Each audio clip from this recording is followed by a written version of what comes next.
Hello, स्वागत है आपका अपने चैनल प्रतिभा ज्ञान पाठशाला में। यहाँ पर आपके लिए कुछ महत्वपूर्ण अपडेट है और आपके लिए एक विज्ञापन जारी किया गया है। भर्ती विज्ञापन 70 पदों के लिए है ये विज्ञापन। आप इसको देखेंगे और जो भी अप्लाई करना चाहते हैं वो करेंगे। पहले ये जो आपके अशासकीय स्कूलों में भर्ती के लिए बोला गया है कि अशासकीय स्कूलों में शिक्षक भर्ती होंगे, यानी कि शिक्षा निदेशालय ने मृत पद पुनर्जीवित करने की प्रक्रिया शुरू की है। कई स्कूलों में छात्र संख्या के अनुसार पद सृजित करने की मंजूरी, यानी कि कई जो स्कूल हैं उसमें छात्र संख्या के अनुसार पदों को सृजन करने की मंजूरी प्राप्त हो गई है और यहाँ पर अब भर्ती की जाएगी। आपको पता ही है, अशासकीय स्कूल में भर्ती का जो मामला चल रहा था, कोर्ट ने एक एक करके सबको निपटा दिया है और अब यहाँ पर कोर्ट ने कुछ विज्ञापन भी जो रोक रखे थे वो कोर्ट के कहने से जारी हो चुके हैं। बहुत से अभ्यर्थी लग चुके हैं। अब ये नए पदों को सृजित किया जा रहा है। यहाँ पर आपके उत्तराखंड के अशासकीय जो स्कूल हैं उनमें ये भर्ती होनी है। इन पदों को आपको पुनर्जीवित करने की बात की गई है कि पदों को पुनर्जीवित किया जाएगा और साथ ही साथ यहाँ पर छात्र संख्या के अनुसार पदों को पुनर्जीवित किया जाने की बात की जा रही है। और आगे बात कर लेते हैं इसमें। पुनर्जीवित पदों पर भर्ती के लिए अनुमति जरूरी। माध्यमिक शिक्षा निदेशक ने बताया कि वित्त विभाग ने हाल में शिक्षक कर्मचारी भर्ती के नए मानक तय किए हैं। हर भर्ती पर वित्त से विधिवत अनुमति अनिवार्य। वित्त विभाग अपने स्तर से स्कूलों में पदों की आवश्यकता की समीक्षा करेगा। इसके बाद ही भर्ती की अनुमति मिल पाएगी। निदेशक ने कहा कि जिन स्कूलों में पद पुनर्जीवित किए गए हैं, भर्ती की प्रक्रिया शुरू करने से पहले वह विधिवत रूप से वित्त विभाग से अनुमति लेंगे। इसके बाद भर्ती प्रक्रिया शुरू की जा सकती है। तो यहाँ पर पहले वित्त विभाग से सूचना लेनी पड़ेगी, यानी कि आपको एक यहाँ तो देखिए पहले भी होता था, लेकिन ये इसको आप ज़्यादा मुद्दा बना दिया है। एक वित्त विभाग भी हुआ, चाहे शिक्षा विभाग हुआ, चाहे आपका कार्मिक विभाग हुआ, सब ये विभाग सरकारी अंडर में होते हैं। लेकिन एक भर्ती को निकालने के लिए तीन विभागों से अनुमति लेना, भाई किसी भी डिसीजन को लेना, एक शिक्षा निदेशालय है या फिर आपका कह सकते हैं कि इससे ऊपर जो प्रशासन है, प्रशासन पर निर्णय लेगा। ये नहीं कि एक ही फाइल आपके 3 जगह घूम कर आएगी, फिर एक ने भी मना कर दिया तो भर्ती की रुक जाएगी या कुछ और प्रॉब्लम होगी इसमें। तो ये प्रक्रिया क्लैरिफाई नहीं हो पा रही है। ये तो वही बात हो गई कि आप बाज़ार से आम खरीद कर लाए और उसके मालिक से पूछना है, बागान मालिक से, भाई आप बाज़ार से लाए हैं आम खरीद कर, तो आप तो स्वतंत्र हैं उसको खाने के लिए। नहीं, आपको जहाँ से ये मालिक से आए हैं उसके बाग के मालिक से आपको अनुमति लेनी है। ये तो एक ऐसी प्रकार की प्रक्रिया हुई। तो यही बात इसमें की जा रही है। चलिए कोई बात नहीं, जैसा भी होगा भर्ती तो आपकी आएगी। देख लेते हैं आगे क्या है अपडेट है। रसायन शास्त्र गणित के शिक्षक नहीं, कैसे हो पढ़ाई। राजकीय कन्या इंटर कॉलेज द्वाराहाट में महत्वपूर्ण विषयों के प्रवक्ता के पद पर शिक्षक तैनात नहीं है। यहाँ पर विद्यालय में प्रवक्ता के अभाव में शिक्षण कार्य प्रभावित हो रहा है।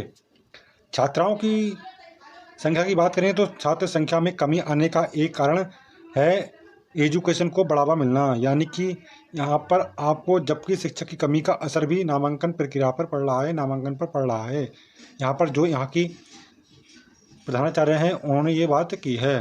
तो राजकीय विद्यालय कन्या इंटर कॉलेज द्वाराहाट में यहाँ पर भी बताया गया है और विद्यालय में 22 स्वीकृत पद हैं, जबकि 11 पदों पर प्रवक्ताओं की तैनाती है और बाकी पद खाली बताए गए हैं। तो आगे देख लेते हैं। 70 पदों की मैंने आपसे कहा था कि 70 पदों पर भर्ती का विज्ञापन। यहाँ पर जो बात यानी कि विज्ञापन की जा रही थी, ये है वो विज्ञापन। जिला विधिक सेवा प्राधिकरण चंपावत में 70 पदों पर ये वैकेंसी निकाली गई है। जो भी इच्छुक उम्मीदवार है और अपनी योग्यता रखता है अप्लाई कर सकता है। यहाँ पर आप देख सकते हैं जो चंपावत के अंतर्गत 5 तहसीलों में जिला विधिक प्राधिकरण चंपावत के अंतर्गत विधिक जागरूकता एवं वास्तविक सहायता कार्य हेतु 70 प्राविधिक स्वयंसेवकों PLV अधिकार मित्रों के पदों पर चयन हेतु योग्य उम्मीदवारों से आवेदन पत्र आमंत्रित किए जाते हैं। पहाड़ के दूरस्थ क्षेत्रों के निवासियों को जो अपने दुर्गम क्षेत्र की जनता की सेवा और विधिक जागरूक कार्य करना चाहते हैं, वर्तमान में किसी विभाग से जुड़े नहीं हैं, तो उनको प्राथमिकता दी जाएगी। बात करते हैं योग्यता की। तो योग्यता इसमें आपके पास में आवेदनकर्ता जनपद चंपावत उत्तराखंड का स्थायी निवासी हो। आवेदनकर्ता की उम्र विज्ञापन की तिथि से 21 वर्ष पूर्ण होनी चाहिए तथा न्यूनतम शैक्षिक योग्यता हाई स्कूल उत्तीर्ण हो, किसी राजनीतिक पद पर अथवा राजनीतिक पार्टी का सदस्य न हो तथा आवेदनकर्ता अथवा उसके परिवार के सदस्यों के विरुद्ध फौजदारी वाद किसी भी न्यायालय में लंबित न हो, न ही मुकदमा चल रहा हो या चला हो अथवा सजा प्राप्त न हो। इस आशय का चरित्र प्रमाण पत्र प्रस्तुत करना होगा। आगे बात करें, आवेदनकर्ता को सामान्यतः अंग्रेजी भाषा का थोड़ा ज्ञान होना चाहिए। महिला, पुरुष, ट्रांसजेंडर कोई भी आवेदन कर सकता है। पूर्व सैनिक कर्मियों और वन गुर्जर समुदाय जनजाति समाज के लिए व्यक्तियों को प्राथमिकता दी जाएगी। सामाजिक कार्यकर्ता जो उपरोक्त योग्यता रखते हों, अंतिम चयन व्यक्तिगत साक्षात्कार यानी कि इंटरव्यू के माध्यम से किया जाएगा। अधिमानी अर्हता, आवेदनकर्ता के पास स्मार्टफोन मोबाइल होना चाहिए, साथ ही उसके पास व्हाट्सएप इंटरनेट का प्रयोग करना आना चाहिए। जिस क्षेत्र के सापेक्ष आवेदन किया जाएगा उसी क्षेत्र में निवास हो तथा कार्य करना होगा। आगे इसमें देख लीजिए क्या कहा गया है। PLB को प्रत्येक माह में प्राधिकरण द्वारा दिए गए कार्यों तथा लोगों को वास्तविक सहायता कार्यों के एवज में 750 प्रतिदिन मानदेय नियमानुसार देय होगा। यानी कि आप कह सकते हैं कि 750 रुपये आपके डेली, अगर आपने 30 दिन तो नहीं होता है काम, बताइए आपको 30 दिन नहीं होता, 26 दिन मान लीजिए। 26 दिन से आप अगर इसमें कर देंगे, क्योंकि डेली बोला गया है तो 26 दिन से करेंगे, जीरो आ गया यहाँ पर और जीरो यहाँ पर आ गया तो 6 5 30 का जीरो फिर आ गया यहाँ पर, और यहाँ 3 यहाँ आ गया, और फिर यहाँ पर आपका हो गया 7 42 और 45 यहाँ हो गए, यहाँ पर 4500, फिर नीचे आ गए आप पे जीरो आ गया फिर ये, और फिर यहाँ पर जीरो आ गया फिर आ गया, और यहाँ पर आप पे 7 दूनी 14 15, तो 15 आ गए, तो ये हो गया तुम्हारे 4500, और यहाँ पर हो गए आपके जो बताया गया है 7 दूनी 14 1 15, तो यहाँ 1500 ये मान लीजिए। इनको जोड़ लेते हैं, कितने हो जाएंगे जोड़कर, आपका जीरो का जीरो आ गया यहाँ पर, और आपका यहाँ पर जीरो आ गया, यहाँ पर 5 आ गया, और यहाँ पर 7, ये हो गए 9, और ये यहाँ लगभग आपके 20,000 के समथिंग आपकी सैलरी आपको बनेगी।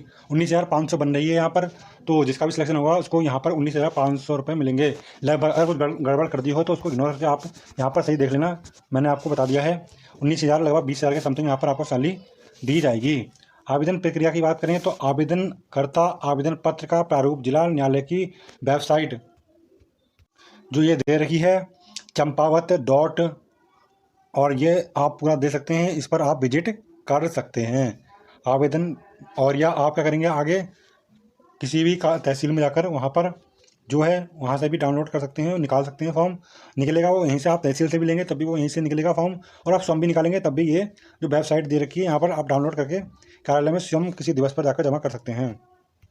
चलिए इसको दिखाई देता हूँ मैं पूरा आपको, नहीं तो फिर आप आवेदन कैसे करेंगे पूरा, फिर कहते हैं कि देखिए यहाँ पर ये साइट है, इसको आप दे सकते हैं और डाउनलोड करके कार्यालय में स्वयं कार्य दिवस पर शाम 3 बजे तक जमा कर सकते हैं, अथवा डाक द्वारा जमा कर सकते हैं। आवेदन की अंतिम तिथि जो रखी गई है वो 22 जून है, 22 जून रखी गई है, और शाम 4 बजे तक आवेदन कर सकते हैं। आवेदनकर्ता लिफाफे के ऊपर अपनी तहसील का वर्णन आवश्यक करेगा। चयन प्रक्रिया में अंतिम निर्णय केवल जिला विधिक सेवा प्राधिकरण चंपावत का होगा। इस संबंध में कोई भी प्रत्यावेदन स्वीकार नहीं होगा।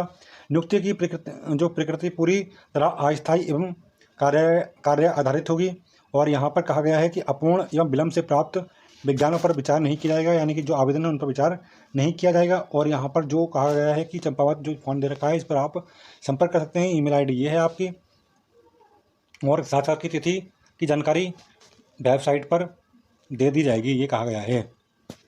एक और विज्ञापन है उसको भी देख लेते हैं। ये महत्वपूर्ण विज्ञापन था आपके लिए और एक बहुत अच्छा विज्ञापन था, तो मैंने आपको दिखाने के लिए पहले इसको दिखाया। अब लेकिन एक और विज्ञापन है, अब उसको देखेंगे। यहाँ पर भी आपकी जो नियुक्ति की जाएगी वो आपकी इंटरव्यू के माध्यम से होगी, और ये CRAS आयुष मंत्रालय भारत सरकार के अधीन होगी, जो आपके केंद्रीय आयुर्विज्ञान अनुसंधान परिषद आयुष मंत्रालय भारत सरकार रानीखेत जो है वो यहाँ पर होगी। यहाँ पर गनियादौली जिला अल्मोड़ा उत्तराखंड में यह आपकी वैकेंसी निकाली गई है, और पिन कोड दे रखा है यहाँ पर अल्मोड़ा उत्तराखंड द्वारा संविदा के आधार पर आपको रखा जाना है। और सलाहकार यानी कि एक सलाहकार आयुर्वेद की नियुक्ति के लिए योग्य अभ्यर्थी हेतु चलित साक्षात्कार दिनांक 5/6/2026 10 बजे आयोजित किया जाएगा, जिसकी विस्तृत जानकारी वेबसाइट पर उपलब्ध है। यानी कि ये वेबसाइट है, आप इसको जाकर देख सकते हैं। यहाँ पर आपके सलाहकार आयुर्वेद के पदों पर विज्ञापन निकाला गया है। जो भी इच्छुक अभ्यर्थी हैं वो यहाँ पर आवेदन कर सकते हैं और जानकारी के लिए ये वेबसाइट दे रखी है, सब विजिट कर सकते हैं। और ऐसे ही अपडेट पाने के लिए चैनल को सब्सक्राइब करें, बेल आइकन को प्रेस करें। जय हिंद।